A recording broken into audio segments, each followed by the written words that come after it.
Alors aujourd'hui, dans cet épisode, du coup, je réponds à toutes vos questions que vous m'avez posées sur Instagram dernièrement.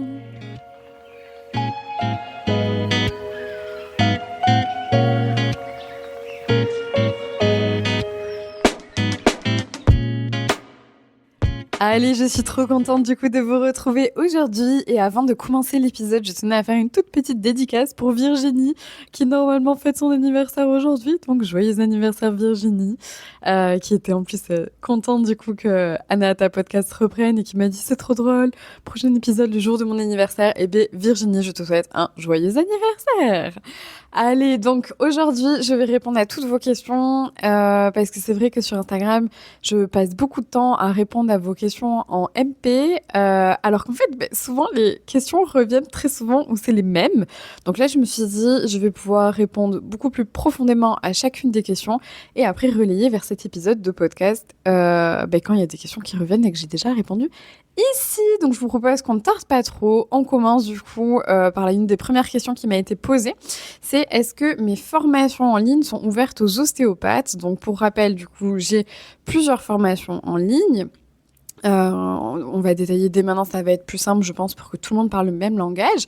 Donc, la première formation que j'ai sortie, c'était ma transmission endométriose, qui est clairement ma plus grosse formation, que je vois justement comme une transmission plus qu'une formation, mais c'est vrai que le terme formation doit être utilisé quand même, où je transmets tout ce que je sais et ce que j'apprends pour accompagner au mieux les patients atteints d'endométriose, mais avec tous les aspects de soins.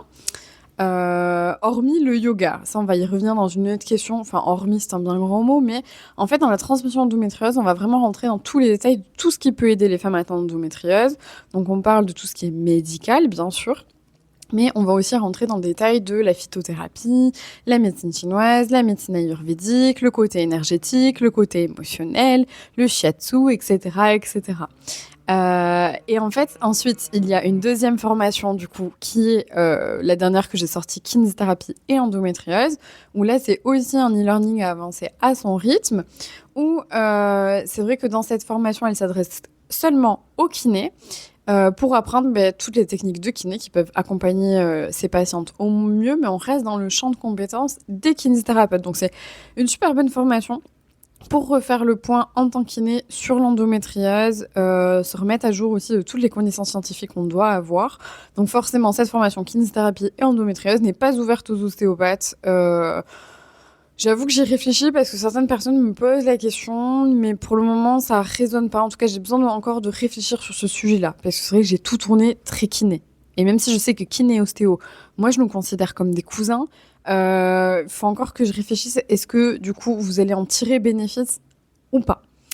En sachant que la troisième formation, c'est yoga et endométriose. C'est une formation que j'ai faite en collaboration avec mon amie Aliénor Rocher, où en fait c'est une formation spécifique. Alors là, pour tous les professionnels de santé. Et oui, pour moi, les ostéopathes sont des professionnels de santé. Enfin, je sais qu'il y en a qui veulent rentrer dans ce débat-là, mais moi, il y en a pas. En tout cas, je suis très contente d'être accompagnée de mes amis ostéo pour les prises en charge de mes patientes.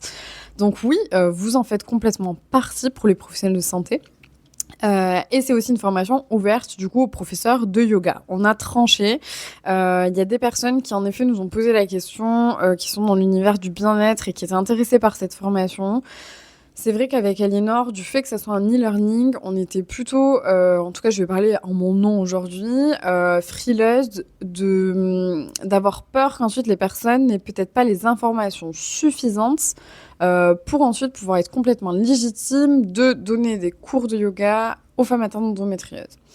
Voilà, moi je demandais au moins un des deux diplômes, donc d'aide du médical, parce qu'en fait dans cette formation elle se décortique comment en fait très simplement. Il y a toute une partie en fait qui est sur le côté médical de l'endométriose et tout ce qu'on doit savoir, donc ce qui est très intéressant pour les professeurs de yoga qui potentiellement n'ont pas cette partie. Ensuite, on a une partie théorique du yoga, donc qui est très intéressante pour les professionnels de santé qui n'ont potentiellement pas cette partie et ces connaissances. Et ensuite, tout le monde se regroupe dans tous les cas dans la partie du coup pratique au niveau du yoga sur comment adapter quand il y a des crises, comment adapter en pré-op, en post-op, pour les douleurs pelviennes, etc., etc. Et donc, dans cette formation, les ostéopathes sont complètement inclus. Mais les personnes du bien-être, s'il n'y a pas de diplôme en yoga ni en médecine, du coup, j'ai un peu peur que ça soit un peu light. Donc, pour le moment, on a dit qu'on n'ouvrait pas cette formation. Franchement, elle aurait été en présentiel. Moi, il y aurait eu zéro souci parce que sur le moment, je sais que la personne ne serait restée avec aucun doute et j'aurais su si à un moment donné, j'allais trop loin dans certains détails. C'est un peu les limites du e-learning, je trouve. Et en tout cas, je préfère être complètement honnête plutôt que de vendre la formation en disant oui, puis on verra. Non, moi je trouve que c'est important. En tout cas, j'ai envie aussi que via l'annuaire, on puisse du coup être complètement sécure des personnes vers qui on dérive. Donc en tout cas, est-ce que les formations sont ouvertes aux ostéopathes? Complètement, à part celle kiné endométriose sur laquelle je réfléchis pour le moment. Pour moi, dès que je parle de professionnels de santé, il n'y a pas de débat à avoir, les ostéopathes, vous êtes compris. Et une autre question qui m'avait été posée, c'est je suis étudiante, il y a plein de formations que tu donnes qui m'intéressent, mais est-ce que je peux y participer ou pas?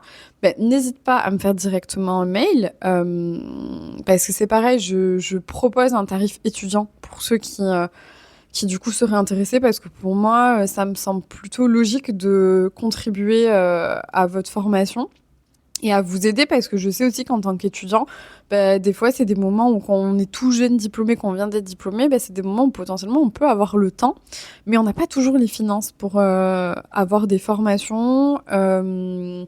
Et c'est vrai qu'aussi, parfois, je culpabilise beaucoup. En fait, je suis ultra...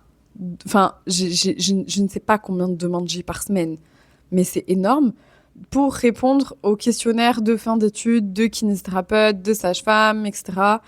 Et en fait, pendant longtemps, je le faisais. Et là, ça fait un moment que je le fais plus. Et que parfois, je prends le temps aussi de répondre en disant « Je suis désolée, je le ferai pas. » Mais parce qu'en fait, déjà, j'ai la présence sur les réseaux. Alors, je l'ai décidé, clairement. Mais je pars du principe que je le fais aussi au nom de tous les professionnels de santé, des kinés, etc. Donc, tout le monde est un peu gagnant là-dessus aussi.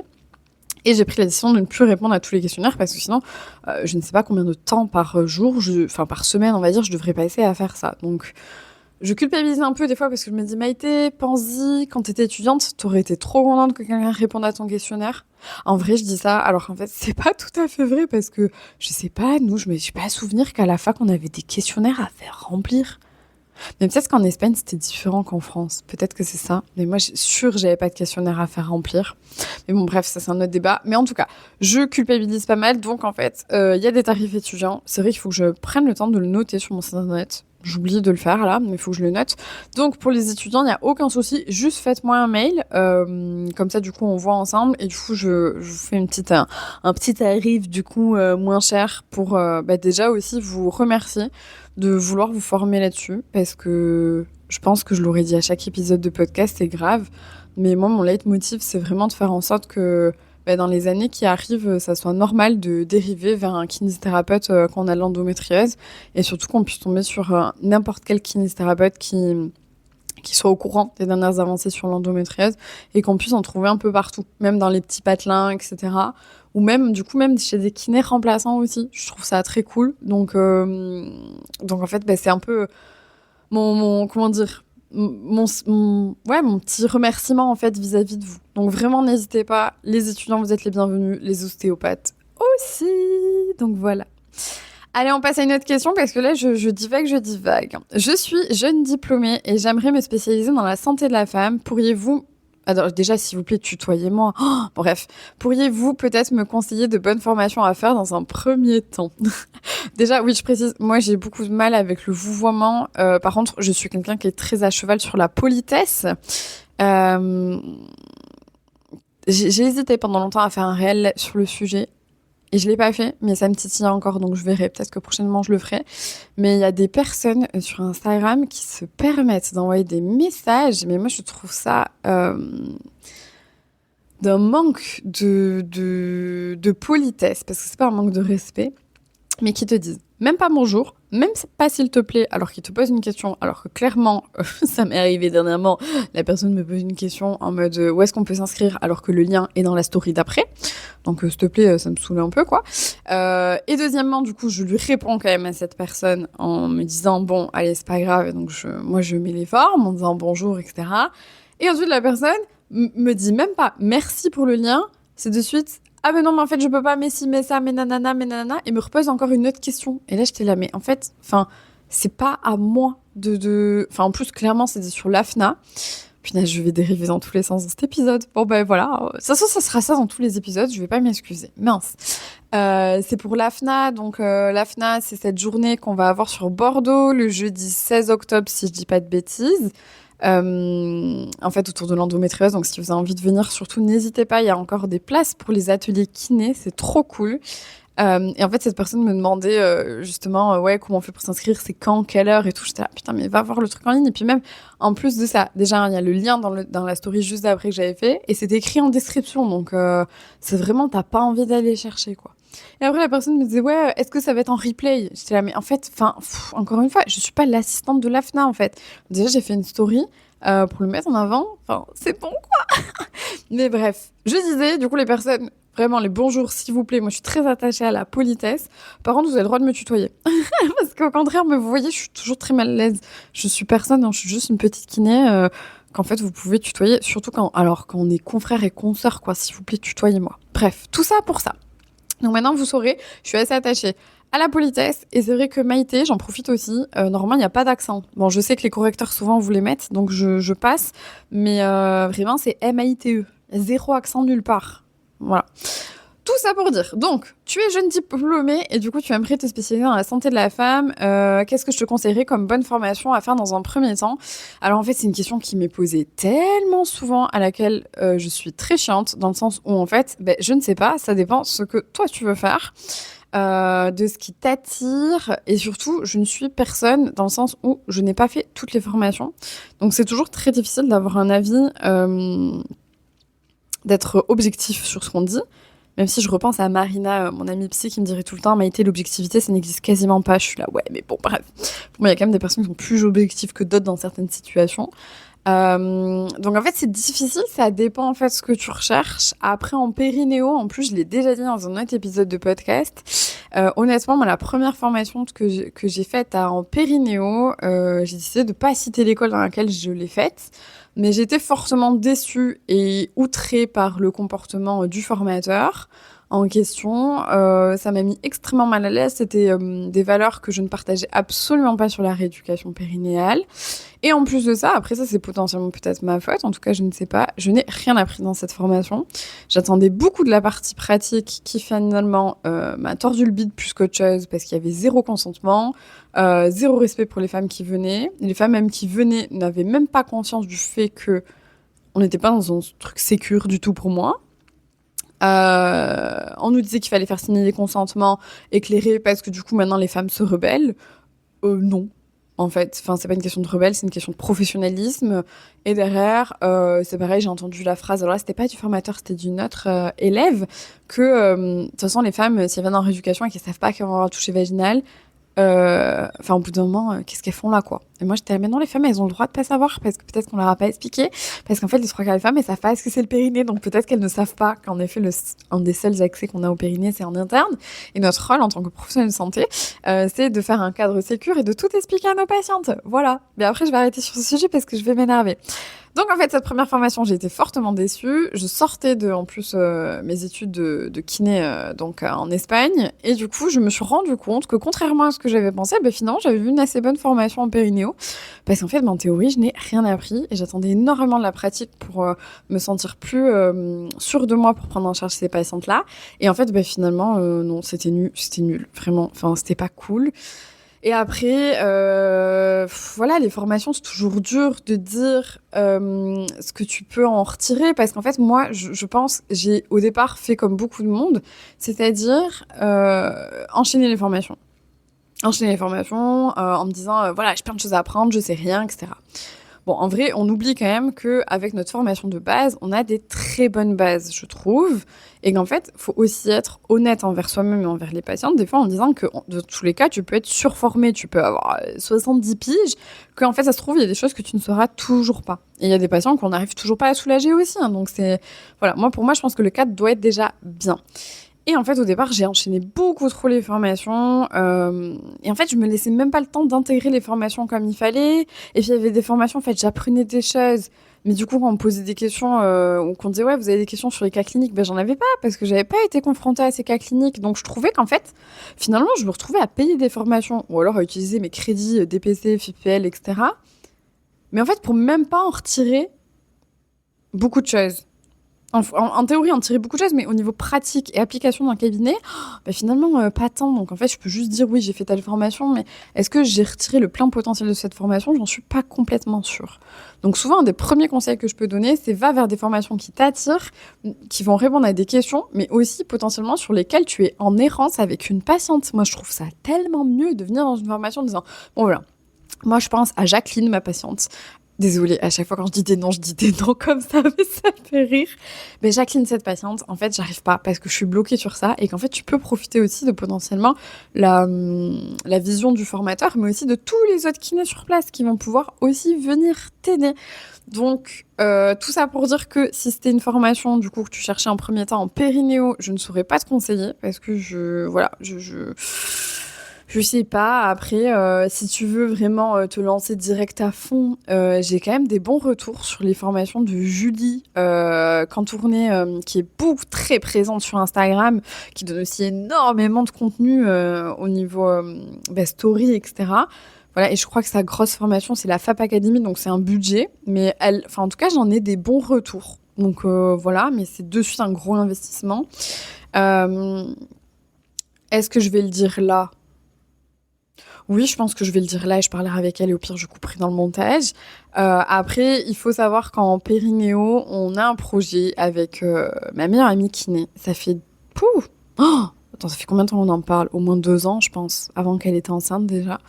Où en fait, du coup, les deux, on a été tellement déçus par notre formation en périnéo qu'en fait, on s'était dit, mais ça serait tellement bien de donner une formation en périnéo dans le consentement, en rajoutant toute la part émotionnelle aussi du périnée dont on parle pas, en parlant dès la première formation aussi des violences que les femmes ont pu subir. Et en fait, voilà, on aimerait beaucoup lancer cette formation.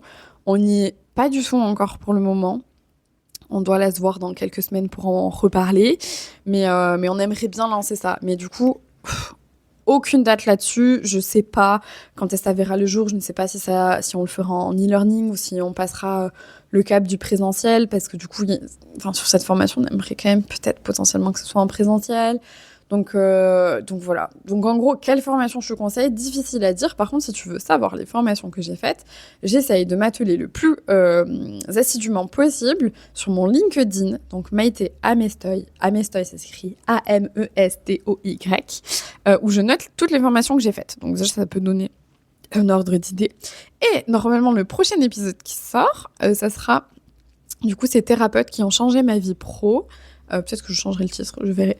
Et en fait, du coup, je passe en revue aussi les formateurs, parce que je trouve que plus les formations, moi, ce que j'aime, c'est les formateurs, les personnes qui vont m'apprendre des choses. Et donc, dans cet épisode, je te parle de tous les formateurs pour qui j'ai eu des gros coups de cœur et qui ont changé ma vie pro. Donc, peut-être que ça pourra t'inspirer. Voilà, donc désolé, je réponds à ta question sans y répondre. Allez, il faut que j'accélère. Maïté, mon Dieu. Ensuite, une autre question, c'était ton module atelier du périnée m'intéresse plus, mais pour le moment, je suis en remplacement. J'aurai pas trop le temps de me focus sur le développement d'atelier. Est-ce que ça sera toujours disponible jusqu'en 2026? Alors oui, parce que tout à l'heure, j'ai parlé de mes formations, mais du coup, il y a aussi des sortes de capsules, modules. Du coup, les ateliers du périnée pour développer ces ateliers du périnée.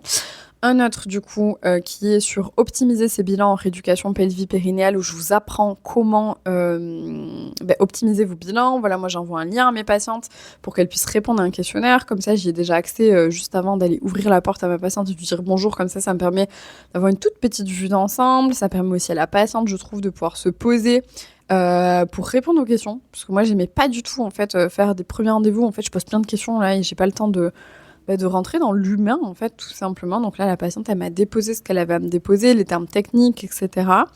Et en fait, je vous explique comment le faire, je vous explique comment programmer aussi l'envoi des mails. Enfin, voilà, si vous avez envie, il y a ce module-là. Et le dernier... Oh, et croyez-moi, suite à mon rendez-vous d'hier, je me rends compte que vraiment, j'ai donné plein de trucs pour pas cher, qui est le guide des réseaux sociaux... ouais, le guide des réseaux sociaux, je crois que je l'ai appelé comme ça, où en fait, du coup, si vous posez la question de vous lancer sur les réseaux pour votre métier de professionnel de santé ou dans le bien-être, en fait, du coup, je vous montre tout ce que j'aurais aimé savoir et comment optimiser son temps aussi là-dessus, parce qu'en fait, pour moi, je veux pas que les réseaux sociaux, ça devienne mon taf. Comment dire? Parce que je suis kiné, en fait, et que c'est mon travail. Mais en fait, les réseaux sociaux, c'est un plus. Ça me fait marrer. J'adore, je suis ultra créative, donc ça nourrit quelque chose en moi. Mais j'ai pas envie d'être dépendante des réseaux sociaux pour que mon taf fonctionne. C'est un grand tremplin. Il y en a qui disent aujourd'hui que c'est indispensable. Moi, je sais pas si c'est indispensable. Moi, je pense que le bouche à oreille, c'est toujours ce qui a le mieux marché. C'est juste que le bouche à oreille, c'est très long parce qu'il faut qu'il y ait plusieurs bouches qui parlent de vous. Donc voilà, ça prend son temps. Et que les réseaux sociaux peuvent être un tremplin, peuvent vous ouvrir à plein d'autres opportunités, etc. Donc là, ce que je fais dans ce module-là, c'est que je vous explique, si vous voulez vous lancer, comment faire pour ne pas être tributaire des réseaux sociaux et ne pas passer un temps monstrueux, en fait. Donc, je vous donne tous mes tips. Et croyez-moi, du coup, tous ces modules sont que pour 30 € parce qu'en fait, je veux que ça reste accessible et je pars du principe que voilà, moi, je les ai enregistrés.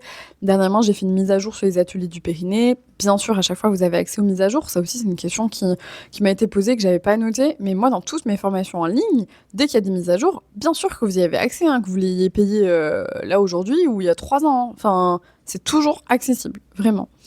Et du coup, sur ce module, du coup, sur le guide des réseaux sociaux, hier, j'ai dû passer 3 heures à un endroit, bref, je vais pas rentrer dans les détails, où justement, c'était pour parler de comment communiquer sur son entreprise et tout. Bon, ça m'a saoulée. J'ai rien appris, je me suis fait chier, j'ai même corrigé le formateur. Et en fait, du coup, je trouvais qu'il rentrait trop dans le truc comme si on était chargé de com. Mais en fait, moi, je suis pas chargée de com, en fait. Et je veux pas être chargée de com. Mon métier, c'est être kiné, en fait. Donc, bon, bref. J'ai encore dérivé. Mais le but, c'est vraiment de parler, du coup, enfin, vous donner mes meilleurs tips, en fait. Et ça me permet, quand vous me posez des questions sur les réseaux, je peux pas vous répondre une à une. C'est impossible. Enfin, je vous laisse imaginer le temps. Pour là, en fait, moi, un tout petit prix. Franchement, en plus, je sais même pas combien je gagne avec ça parce que chaque fois, j'ai des frais bancaires dessus. Bon, bref, c'est juste pour le principe. Ça me permet en fait de vous transmettre tout ça et que vous puissiez avoir les réponses à vos questions. Donc, pour la réponse, est-ce que ça sera disponible jusqu'en 2026 ? Moi, je pars du principe que tant que ma plateforme en fait en ligne, donc Podia, sur laquelle je mets mes formations, les modules, tant que je continue, c'est en ligne. Donc oui, jusqu'en 2026, bien sûr qu'à mon avis, ça sera en ligne, il n'y a pas de raison. C'est un jour, comme tout, où du coup, je note tout le temps, à chaque fois, oui, c'est accessible pendant 365 jours.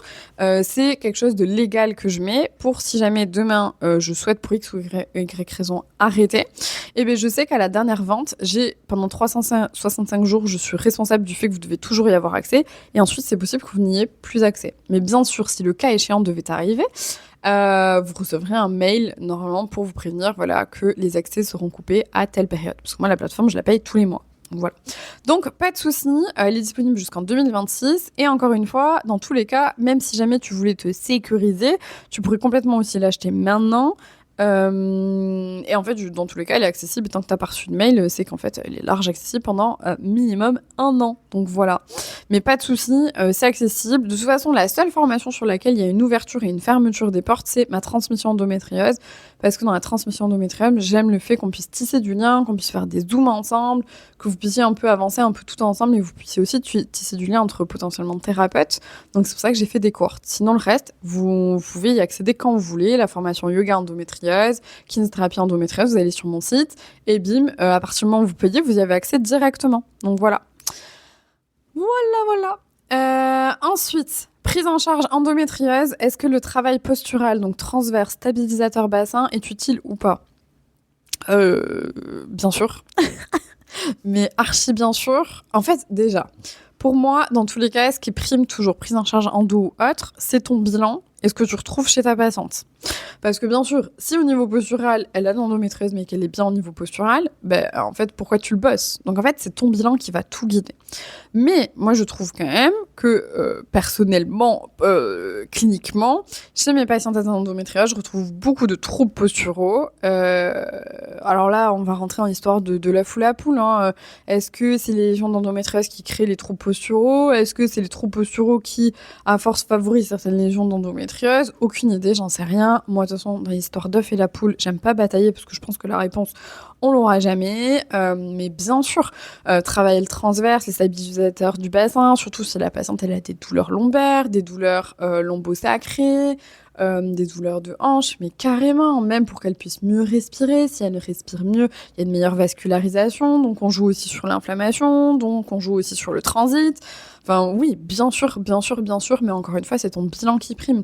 Et dans tous les cas, dans la prise en charge de l'endométriose, je passe mon temps à le dire dans la formation kinésithérapie endométriose, mais en fait, en tant que kiné, on a tous les outils pour accompagner ces patientes-là, même dans votre formation de base.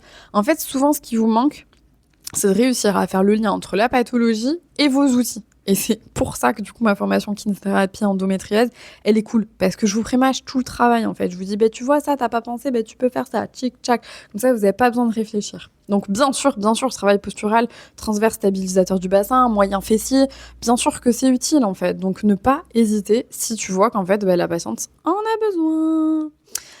Ensuite, Juliette, du coup, qui me pose la question, je me pose la question quant à la nécessité dans ma rééducation et pour mes patientes de m'équiper d'un appareil à sonde type Phoenix, ou si le manuel peut suffire, disons, est-ce que je loupe vraiment quelque chose de primordial en étant sans machine? Disons que ma trésorerie est au plus bas. Merci beaucoup si tu prends le temps de répondre car je cherche vraiment un avis éclairé. Alors déjà, avec plaisir, j'essaie dans tous les cas toujours de répondre à vos questions. Et de toute façon, je pense que ce que je vais faire, c'est que je ferai des FAQ un peu souvent comme ça. Il faudrait qu'à chaque fois, je fasse plus souvent en story, ou qu'en tout cas, à chaque fois, vous me posez une question bien concrète, je la mette de côté et j'y réponds dans un épisode de podcast. Donc, Juliette, moi, je pense déjà que dans tous les cas, on a plein d'outils, encore une fois, en tant que kiné, et qu'en fait, le périnée, c'est le périnée... Enfin, comment dire? Dans ma prise en charge de périnée, moi, je trouve aussi que des fois, on se base beaucoup trop sur le périnée à proprement parler. Dans le sens où on oublie trop souvent que le périnée, il a plein de copains autour, transverse, respiration, transit, posture, moyen fessier, justement, vu qu'on en parlait. Et qu'en fait, tout ça peut impacter notre périnée. Donc en fait, bien sûr que dans ta prise en charge, tu peux faire une super prise en charge, déjà autour de tout ça, après en manuel, et après, si t'as pas du biofeedback, est-ce que c'est très grave? C'est un outil qui peut être intéressant pour la prise de conscience par rapport aux patientes. En fait, moi, je trouve qu'une fois qu'on l'a, c'est très cool. Pour moi, c'est comme la tcart-thérapie. Désolée, je vais prendre vos avis. En plus, ça se trouve, je dis de la merde parce que la tcart-thérapie, je l'ai jamais eu, mais j'en vois tout le temps vers des collègues qui l'ont. Et en fait, moi, je trouve que la tcart-thérapie, une fois que tu l'as, c'est pas que tu peux plus t'en passer, mais tu dis comment j'ai fait pour faire sans. Mais en fait, tu pouvais très bien faire sans aussi avant. Et au pire, tu peux te dériver vers quelqu'un qui l'a. Mais en fait, le biofeedback, il est cool, oui, pour pouvoir travailler debout, pour pouvoir vérifier qu'en effet, la patiente, elle a réellement une contraction et tout. Mais comment on faisait avant? Moi, je pense qu'il y a plein de rééducations qu'on peut faire sans biofeedback. Il n'y a pas de souci. Et c'est pareil, je me souviens d'une qui m'avait posé la question il y a longtemps de... J'ose pas dire que je suis spécialisée en périnéo parce que j'ai pas la machine de biofeedback. Mais tu peux faire tellement plein de choses. Enfin, pour moi, être spécialisée en périnéo, c'est pas que tes outils, en fait. Donc, carrément. Je dirais même que des fois, je suis très tranchée. En fait, moi, souvent, ça a été très perturbant pour mes remplaçantes et mes assistantes. Parce qu'en fait, le périnée, en bilan, je le bilane extrêmement tard. Si, dans le bilan oral avec la patiente, rien ne m'a emmené vers le périnée à proprement parler. Même dans les douleurs pelviennes, même dans l'endométriose, je travaille extrêmement peu en interne, finalement. Parce que, encore une fois, je travaille tout autour. Et avec tout autour, on a des améliorations. Même, je repense à une patiente que je voyais pour des douleurs pelviennes et du coup, douleurs au rapport. Et en fait, on n'a jamais travaillé en interne avec elle. Il n'y a jamais eu. Et la levrette est possible aujourd'hui. Voilà, celles qui prennent en charge les femmes atteintes d'endométriose, du coup, sauront. Mais du coup, il n'y a pas eu de souci du coup, là-dessus. Et en fait, du coup, le périnée, même dans les fuites urinaires, etc., moi, je bilante que très tard. Mais après, c'est ma manière de fonctionner. Pourquoi? Parce qu'en fait, du coup, je pars du principe que si oralement, dans tout ce qu'on a dit avec la patiente, ça m'appelle pas de suite, et bien on bosse d'abord les abdos, la posture, etc. Comme ça, en plus, la patiente, elle apprend mieux à me connaître, etc. Et un jour, on se dit, allez, là, peut-être que du coup, ça nous dirait quand même d'en savoir plus par rapport au périnée. Et ça nous permet aussi de savoir qu'est-ce qui était de l'ordre de purement le périnée, qu'est-ce qui était de l'ordre de purement aussi les abdos, etc. Parce que avant, en fait, c'est vrai qu'on fait un bilan périnée avec la patiente. Ok, aussi la patiente, moi je trouve que c'est un moment où elle permet de se connecter à son corps et de découvrir. Parce que moi je dis, c'est un bilan périnée quand on faisait cette séance-là, mais c'est aussi, en fait, je leur dis, il y a déjà plein de choses qui peuvent se décanter parce que dans votre cerveau, ça va allumer plein d'ampoules et ça va faire des liens. Donc voilà. Je dis ça comme si on avait des ampoules dans le cerveau. Bref. Et en fait, je dis aux patientes, des fois, en fait, finalement, en mettant le périnée plus tard, encore une fois, ici au bilan, il n'y a rien qui m'a emmené vers le périnée. En fait, du coup, je fais beaucoup moins de séances de périnée et les patientes, elles sont contentes. Et moi aussi. Et en fait, finalement, le biofeedback, tu vois, là, je sais qu'il y a des patientes, on en fait peut-être 2-3 séances dessus. Mais finalement, on fait pas tant que ça, en fait. C'est tout le travail avant qui nous a aidés. Donc, est-ce que tu es obligé est-ce que c'est vraiment primordial d'avoir la machine ? Moi, pour moi, non, tu peux vraiment avancer. C'est comme les formations, en fait. T'es pas obligé d'avoir 36 000 formations. T'avances, et à un moment donné, tu vas te dire, putain, là, en fait, je sens que je suis bloquée. Je dois passer une étape, mais j'y arrive pas. Tu auras besoin d'une formation ou de la machine pour continuer à aller plus loin. Mais t'es pas du tout obligé. Après, ça va dépendre des patients. Des patients, tu vas te sentir vraiment bloqué peut-être, mais c'est pas une obligation. En manuel, tu peux faire plein de choses. Par contre, c'est pas parce que t'as pas la machine que tu vas pas faire du travail actif de périnée debout, selon moi. Donc voilà. Mais non, je pense que c'est pas du tout obligatoire. Et surtout, je trouve qu'en tant que kiné, on veut trop vite, prendre plein d'outils. Je rends des folles, moi, comment on les appelle, les commerciaux. Mon assistante, si elle passe par là, elle s'en souviendra. Je les envoyais péter, j'étais polie, mais en fait, à chaque fois, ils me disaient, oui, mais en fait, eux, ils essayaient de parler finance et de à quel point, du coup, il me faut la T-carte-thérapie parce que je suis spécialisée et que mon nom circule partout et que il me faut la T-carte-thérapie. Je dis ça, c'est ce qu'ils disaient eux de moi. Mais bon, à mon avis, ils disent la même chose à tout le monde. Et du coup, ils me disaient, oui, mais du coup, vous allez pouvoir avancer plus vite, vous allez pouvoir faire ça. Et moi, je leur disais, mais en fait, non, parce que j'envoie vers une collègue kiné, du coup, qui a la T-carte-thérapie. Et du coup, en fait, moi, pendant ce temps-là, j'avance sur d'autres choses avec la patiente. Oui, mais du coup, si vous avez la T-carte-thérapie, vous allez gagner du temps. Mais non, parce que du coup, la patiente a fait la T-carte-thérapie avec une autre kiné. Donc en fait, si c'est moi qui fais la T-carte-thérapie, je me rajoute du temps. Et en fait, mon outil principal, on me le fera pas enlever. En fait, c'est mes mains. Je suis désolée, mon outil principal, c'est mes mains. Et les patientes, elles viennent pour mes mains, en fait. Bien sûr qu'elles viennent aussi pour mon expertise, pour que je puisse leur expliquer des exercices. Mais en fait, c'est mes mains, mon outil principal. Et je suis pas contre les outils. Loin de là. Mais faut arrêter de me le vendre comme si, genre, vraiment, ça allait remplacer mes mains. Moi, je veux travailler mes mains.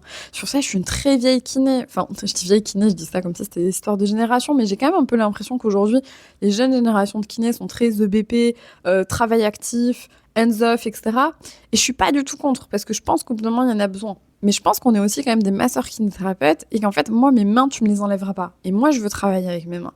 Moi, je veux mettre les mains dans le cambouis. Et en fait, avec les mains, je pense que je capte des choses que je capterai jamais avec une machine.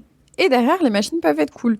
Mais tout ça pour dire que j'ai pas envie que notre travail devienne juste, en tout cas moi personnellement, j'ai pas envie que mon travail devienne juste, en fait je suis une utilisatrice d'une machine. Parce que sinon je me suis pas fait chier à faire 4 ans d'études, à faire autant de stages, à voir autant de patients les premières années, pour qu'en fait finalement c'est juste je gère une machine. Désolée, mais je suis pas esthéticienne.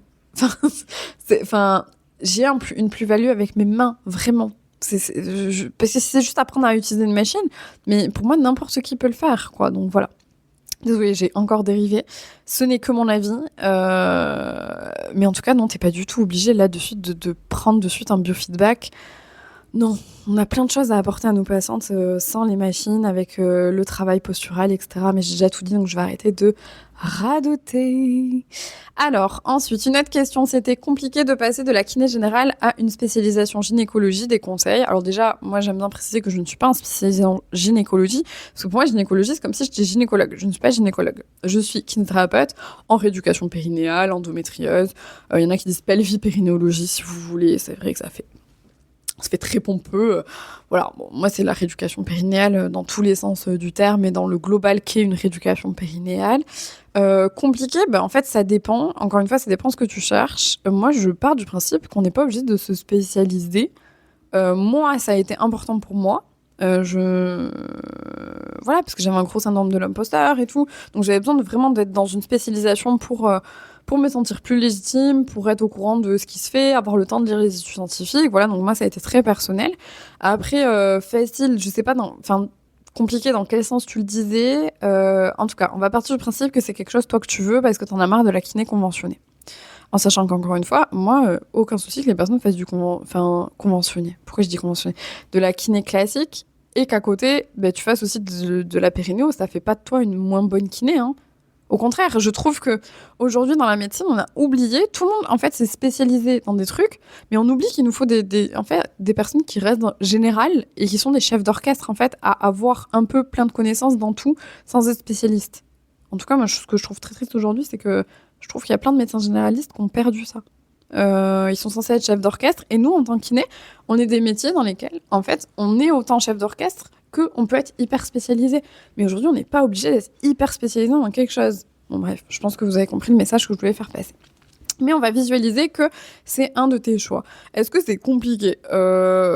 Moi, déjà, il y a une question de positionnement, je trouve. Parce qu'en fait, en tant que kiné, on est là tout le temps avec notre syndrome du sauveur, on veut soigner tout le monde, on se nourrit de ça, hein, on va pas mentir, ça flatte notre ego, ça flatte plein de choses. Mais en fait, du coup, t'as le droit. Tu payes l'URSSAF, t'as le droit de dire que tu prends plus qu'en charge des femmes et du coup du périnée. Après, est-ce que tu dois faire une session d'un coup en disant ben voilà, je prends plus personne, ou est-ce que tu le fais petit à petit, ça c'est toi qui vois. Après, compliqué, je sais pas, moi je vais parler en mon nom, personnellement, rapidement, j'avais plus la moitié de mon agenda en périnéo. Quand j'ai rapidement, pour moi, j'ai peur de dire une connerie, parce que j'ai pas les mots en tête, ça commence à remonter, mais on va prendre quand j'avais rechangé de cabinet, je pense que oui, j'avais dû arriver en septembre, c'était ça, parce que j'avais pris l'été pour me reposer. En septembre, en décembre, j'avais la moitié de mon agenda qui était de la périnéo, c'est sûr. Et après, en fait, par contre, je continuais à avoir des patients classiques que j'arrivais pas à couper. Et mes 2 mamies à domicile que j'ai jamais coupées non plus. Et en fait, du coup, il y a eu un moment donné où, oui, j'avais dit à partir de janvier, c'était une autre année après, où j'avais dit là, je termine avec les patients classiques que j'ai, mais par contre, je ne reprendrai plus en patient classique, je dérive vers ma collègue sans souci. Et en fait, du coup, j'avais un peu peur parce qu'au départ, mon agenda, ben voilà, il y avait un peu des trous, mais en même temps, du coup, je prenais plus le temps de faire des courriers aussi aux prescripteurs pour leur expliquer. Aussi, Dixit, souvent, dans les courriers, franchement, on donne beaucoup trop d'explications. Moi, vraiment, mes potes médecins, ils me le disent.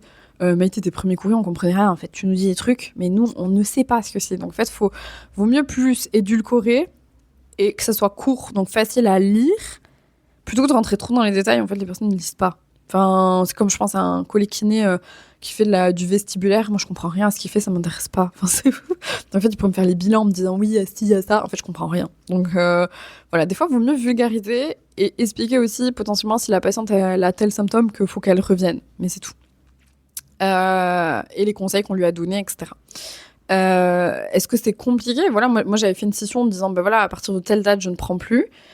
Et en fait, c'est très vite revenu. Pourquoi ? Parce qu'en fait, j'ai l'impression que les prescripteurs, du coup, d'un coup, quand une patiente leur parlait de problème de périnée, ils pensaient à moi. Alors qu'avant, du coup, c'est pas qu'ils pensaient pas à moi, mais pour eux, j'en faisais, mais j'étais aussi kiné classique. Donc en fait, je pense que dans leur tête, inconsciemment, ça a switché. Et puis, en fait, encore une fois, moi, je dis, t'as le droit de te positionner en disant que tu veux faire que de la périnéo, en fait. Enfin, t'as le droit. Et même des fois, il y en a qui me font des messages en me disant « Oui, mais je suis dans un petit patelin, désert médical, etc. » Vous avez le droit d'aussi prendre des décisions. Vous n'êtes pas bénévole. Et vous n'êtes pas responsable du désert médical. Après, vous avez complètement le droit de quand même vous dire que vous n'avez pas envie de vous hyper spécialiser parce que c'est un désert médical. Mais en même temps, moi, j'aimerais bien être à la place de vos patientes. Si toi, tu ressens le besoin de te spécialiser et que tu as plus épanoui en te spécialisant, en faisant que ça, même si c'est un désert médical, justement, tu as plein de patientes qui vont avoir besoin de toi aussi et d'une spécialiste. Donc, en fait, je sais pas. C'est comme en ce moment, je trouve, il y a pas mal de gens qui tirent sur les médecins en disant « Ouais, les médecins, ils travaillent plus, ils font des horaires de bureau et tout. » Et je suis la première des fois à dire ça, hein, parce que c'est chiant, c'est galère quand tu taffes et que tu fais des horaires plus anciens, on va dire. En tout cas, que tu finis après 18h. Et en même temps, est-ce que j'ai envie de taper sur le médecin il a le droit, en fait. Il a le droit, et le problème de base, c'est quoi ? C'est qu'on n'a pas formé assez de médecins et qu'on est en pénurie de médecins, en fait. C'est ça, le problème. Et qu'avant, les médecins, ils coupaient jamais, ils étaient médecins tout le temps, quoi. Et aujourd'hui, les nouveaux médecins ont le droit de penser différemment. Est-ce que c'est eux le problème ? Alors, on a le droit quand même de leur dire que leurs actes ont des conséquences, bien sûr. Mais est-ce qu'ils sont responsables de tout ? Je suis pas sûre. Enfin, en tout cas, c'est mon avis. Donc, compliqué. Oui et non, et puis des conseils, en fait, si toi tu cherches vraiment à te faire connaître, alors je sais que tout le monde parle de Doctolib, moi je suis pas du tout d'accord, enfin je pense pas que Doctolib, oui ça te donne un peu de visibilité, mais enfin je pense pas que c'est le truc qui va faire que ton agenda va être rempli. En tout cas c'est mon avis, c'est d'aller voir les possibles prescripteurs. En fait se poser la question, les patientes qui ont des problèmes en gynéco, où est-ce qu'elles vont aller? Elles vont poser la question à leur gynécologue, elles vont peut-être aller voir une urologue, elles vont peut-être en parler du coup à leur médecin généraliste, elles vont peut-être aussi en parler à leur sage-femme. Je sais aussi que des fois, il y a cette guerre là, inutile kiné-sage-femme, mais les sages-femmes, c'est nos potes, hein, enfin, c'est nos collègues. En fait, au bout d'un moment, on peut aussi leur expliquer qu'il n'y a pas de souci si elles font la rééducation périnéale, mais que si à un moment elles sont en errance avec une patiente, pas hésiter aussi à nous les dériver pour la rééducation abdo, hein, surtout si les futurs urinaires à l'effort, sur les douleurs.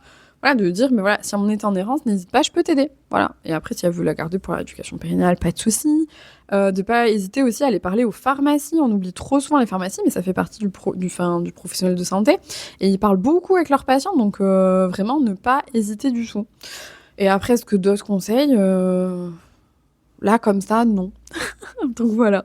Après, si j'ai pas répondu spécifiquement à la question que tu te posais, surtout, relance-moi en message en détaillant un peu plus. Alors, ensuite, alors il en est où le bouillon d'os homemade? Ah là là, ça je sais qui c'est qui a posé la question en plus et je me la suis mise parce que ça me faisait rire.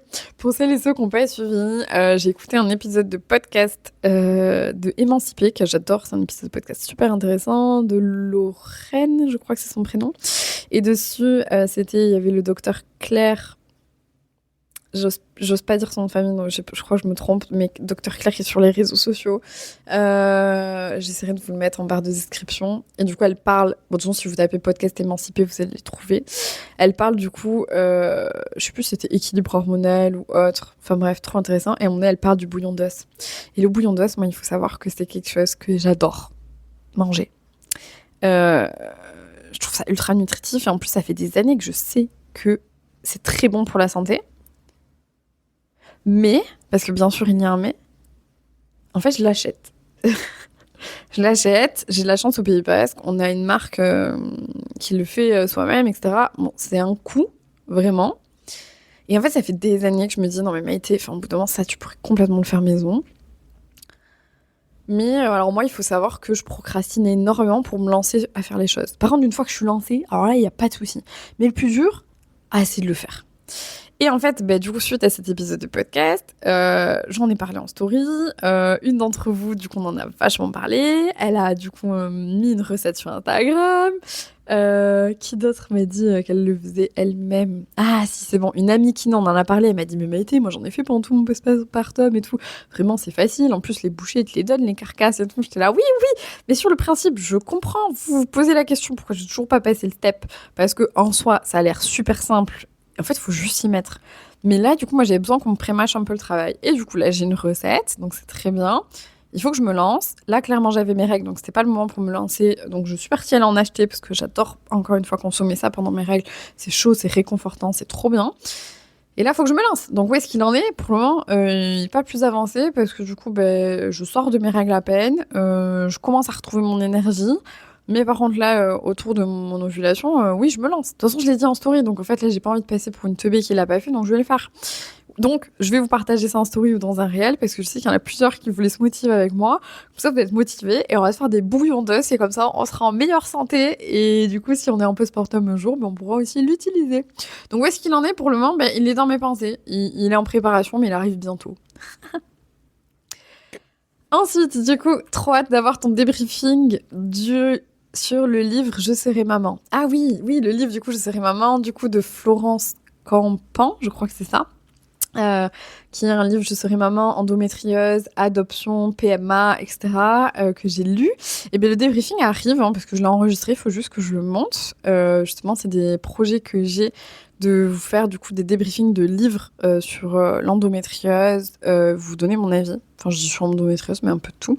Donc oui, je l'ai enregistré, il faut juste du coup que je le monte et que je le publie. Mais en tout cas, c'est un livre que j'ai beaucoup aimé, qui m'a énormément émue. Après, moi, je suis team hypersensible. Enfin, je déteste dire ça parce qu'on a absolument une décade, on va dire. Team très sensible et empathique. Mais je vous fais le débrief. Il arrive prochainement sur Instagram, donc il faut rester connecté.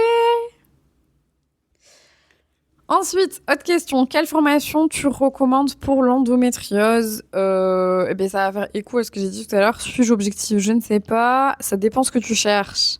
Ça dépend quelles compétences tu as.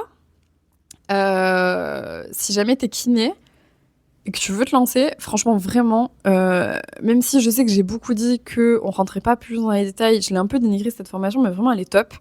Ma formation kinésithérapie endométriose, vraiment, elle est top. Genre encore là, avant de commencer cet épisode de podcast, d'avoir le retour de la dernière bêta-testeuse, et elle me l'a dit, elle m'a dit, mais Maïté, je suis spécialisée en périnée, et en fait, du coup, j'ai appris plein de choses, et puis ça l'a aidée, et j'étais là, bon, cool. Parce que moi, j'avais peur que ça soit un peu léger, mais parce que je reste avec ce syndrome de l'imposteur, parce que j'ai tout appris moi-même, et du coup, je me dis, mais en fait, si vous êtes autant renseigné que moi, ça se trouve, il y a plein de choses que vous savez déjà. Mais ça, je pense que c'est juste mon côté femme, je me minimise, syndrome de l'imposteur, etc., etc. Et puis j'ai surtout peur que vous soyez potentiellement déçus, alors qu'en même temps, je sais ce que j'ai donné dans ces formations. Donc si tu veux commencer par du basique, mais du basique dont on a besoin dans tous les cas, et qui en même temps est quand même pas si basique que ça, parce qu'on rentre dans les détails de plein de choses, ma formation kinésithérapie endométriose, ultra intéressante pour poser les bases et avoir déjà plein de choses mises en place pour adapter avec tes patientes. Ensuite, si tu cherches vraiment une formation pratique, du coup, en présentiel, ça dépend ce que tu cherches. Si tu veux faire en fertilité, moi, je peux conseiller la formation de Aliénor, donc Rocher Fertilité, qui est trop bien, en fait. Elle t'apprend la réflexologie plantaire, l'auriculothérapie, donc forcément, ça peut aider aussi pour l'endométriose. Ensuite, j'avais fait celle avec Patrick Zanetti. Patrick, je crois. Oh, j'ai un doute. Bon, bref. Mais attends, c'est ça? Oui. Sur l'endométriose, qui était ultra intéressante, qui était très orientée émotionnelle. Un peu moins pratique, il y avait de la pratique, mais bon, voilà. Après, niveau théorie, j'ai trouvé ça un peu léger si tu connais rien. C'est pour ça, moi, vraiment, que j'ai fait du e-learning, parce qu'en fait, je voulais rentrer dans les détails de plein de choses.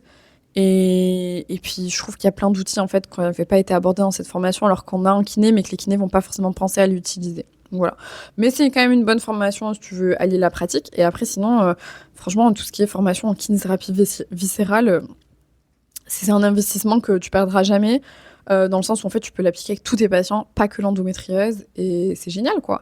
Et après, je sais qu'il y a plein d'autres formations. On m'a parlé celle de Magali Kamika, ou Kamikas, je sais pas comment on prononce son nom de famille, qui apparemment est super chouette aussi. Enfin, en fait, il y en a plein des formations maintenant sur l'endométriose, donc ça dépend ce que tu cherches. Et après, si tu cherches vraiment une grosse formation qui est sans cesse en perpétuelle évolution, il y a ma transmission endométriose en ligne qui te permet de vraiment tout apprendre aussi pour faire un peu du hors-nomenclature avec ces patientes-là, pour être vraiment ultra complète au-delà de la kinésithérapie, par exemple. Donc voilà. Voilà ce que j'aurais à dire là-dessus. Et du coup, normalement, si je dis pas de bêtises, on termine, parce que là, oh mon Dieu, qu'est-ce que je blablate pour une FAQ. Donc, Margot qui me pose la question que tu es intéressée à la fois par la formation yoga et endométriose et transmission endo. Est-ce pertinent, du coup, de faire les deux, ou est-ce qu'il y a les modules yoga dans la transmission endométriose? Alors, c'est une très bonne question. En plus, c'est vrai que j'en avais parlé tout à l'heure, j'avais dit j'y reviendrai. Heureusement qu'il y avait cette question, sinon j'aurais oublié. Alors, dans la transmission endométriose, on aborde le yoga, quand même. Il me semble qu'il y a un module où j'en parle. J'ai fait une fiche avec les postures du yoga qui peuvent aider, mais on rentre pas plus dans le détail, dans le sens où je vais pas t'expliquer spécifiquement, ah ben la patiente, elle a une douleur d'ovulation, ah ben elle vient d'être opérée, c'est pour ça que tu peux faire telle posture, et je ne détaille pas plus le yoga. Donc ça va dépendre de tes connaissances au niveau du yoga. Est-ce que ce qu'il y a dans la formation transmission endométriose, comme ça, si t'as pas plus de connaissances, te permet de donner des cours de yoga spécifiques aux femmes atteintes d'endométriose? Je te dirais oui et non. Pour moi, oui, dans le sens où en fait tu restes kinésithérapeute, donc en fait tu as des compétences pour donner cours de gym, etc. et tu seras adapté avec chaque patiente. Donc en fait je pense pas que je t'apprends quelque chose. Après au niveau de dire yoga, ben, ça dépend de tes compétences. Après tu risques d'être à mon donné peut-être un peu limité. L'avantage de la formation yoga et endométriose qu'on a faite avec Alice, c'est que vraiment on a fait une formation clé en main où du coup à chaque fois on vient du coup préciser chaque adaptation en fonction de chaque douleur de chaque patiente. On refait un pitch sur l'endométriose. Alors du coup c'est le pitch théorique sur l'endométriose, le seul truc que tu risques d'avoir plusieurs fois. En même temps, est-ce grave? Moi je pense que ça fait toujours du bien de réavoir plein de fois la théorie. En plus du coup vu qu'à chaque fois c'est des vidéos que je refilme, c'est possible aussi que je donne des exemples un peu différents. Donc Enfin, des fois, la répétition, elle fait du bien pour tout ancrer. Donc, bien sûr, les deux sont pertinentes à faire séparément. La transmission d'endométriose, je ne développe pas le yoga comme ce qu'on a fait avec Elinor, vraiment pas. Et c'était justement pas le but, mais c'était ce qu'on avait parlé avec Elinor quand on voulait lancer la formation, où moi je lui avais dit, sache que j'ai parlé de yoga dans la transmission d'endométriose parce que pour moi c'est inconcevable de pas en parler, mais du coup ça n'aura rien à voir avec la formation qu'on a faite.